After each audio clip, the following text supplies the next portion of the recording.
In society today, you seldom hear anyone speak of the progress of their country or society in terms of their physical well-being, state of happiness, trust, or social stability. Rather, the measures are presented to us through economic abstractions. We have the gross domestic product, the consumer price index, the value of the stock market, rates of inflation, and so on.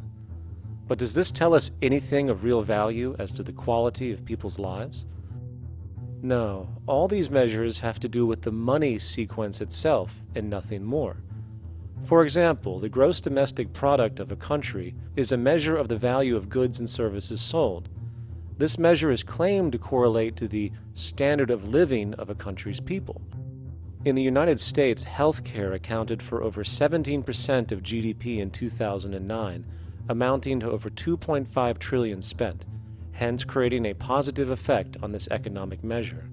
And based on this logic, it would be even better for the U.S. economy if healthcare services increased more so, perhaps to $3 trillion or $5 trillion, since that would create more growth, more jobs, and hence boasted by economists as a rise in their country's standard of living. But wait a minute, what do healthcare services actually represent? Well, sick and dying people. That's right, the more unhealthy people there are in America, the better the economy. Now, that is not an exaggeration or a cynical perspective. In fact, if we step back far enough, you will realize that the GDP not only doesn't reflect real public or social health on any tangible level, it is, in fact, mostly a measure of industrial inefficiency and social degradation. And the more you see it rise, the worse things are becoming with respect to personal, social, and environmental integrity. You have to create problems to create profit. There is no profit under the current paradigm in saving lives, putting balance on this planet, having justice and peace or anything else. There's just no profit there. There's an old saying, pass a law, create a business, whether you're creating a business for a lawyer or whatever. So, crime does create business, just like destruction creates business in Haiti. We have now roughly 2 million people incarcerated in this country, and of those, many of them are in prisons run by private corporations, Corrections Corporation of America, Wackenhut, who trade their stock on Wall Street based upon how many people are in jail. Now that's sickness, but that is a reflection of what this economic paradigm calls for. So what exactly does this economic paradigm call for? What is it that keeps our economic system going? Consumption. Or more accurately, cyclical consumption.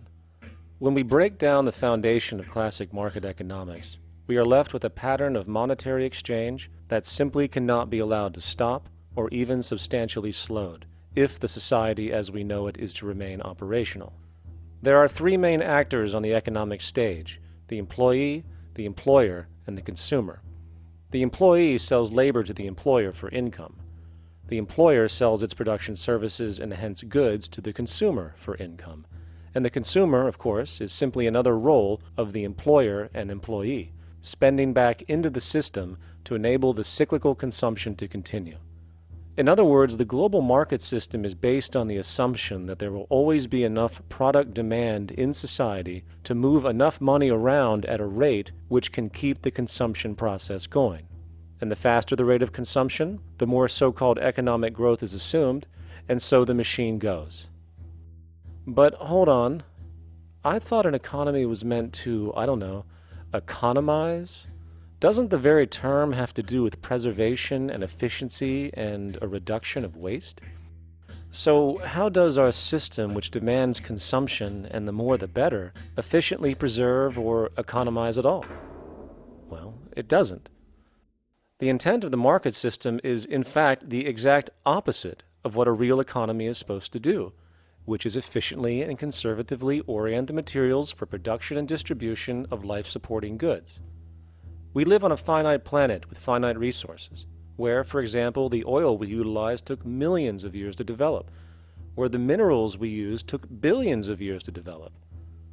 So, having a system that deliberately promotes the acceleration of consumption for the sake of so-called economic growth is pure ecocidal insanity.